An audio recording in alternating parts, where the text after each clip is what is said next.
តីតប្រធានាធិបតីសហរដ្ឋអាមេរិកលោកโจ Biden កើតជំងឺមហារីកធ្ងន់ធ្ងរ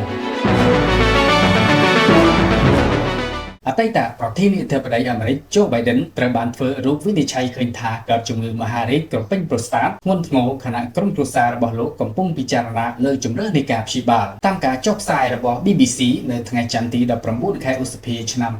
2025ជំងឺមហារីកក្នុងខ្លួនលោកโจ Biden ត្រូវបានរកឃើញក្នុងអំឡុងពេលពិនិត្យសុខភាពជាប្រចាំកាលពីថ្ងៃសុក្រសប្តាហ៍មុនប៉ុន្តែព័ត៌មានទើបតែប្រកាសនៅថ្ងៃច័ន្ទប៉ុណ្ណោះជុំវិញរឿងនេះការិយាល័យរបស់លោកបានចេញសេចក្តីថ្លែងការណ៍ថាមហារីកនេះបានរាលដាលដល់ឆ្អឹងទៅហើយជាប្រភេទធ្ងន់ធ្ងរដែលកំណត់មាត្រដ្ឋានដោយបន្ទុក Grayson 9 លើក 10 ក្រោយជ្រាបព័ត៌មាននេះលោកប្រធានាធិបតី Donald Trump បានបង្ហាញពីក្តីសោកសៅដោយបង្ហោះសារលើបណ្ដាញសង្គម Truth Social ថា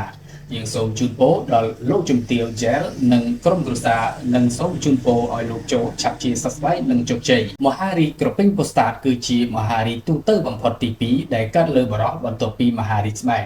បើយោងតាមមជ្ឈមណ្ឌលគ្រប់គ្រងនិងបង្ការជំងឺរបស់សហរដ្ឋអាមេរិក CDC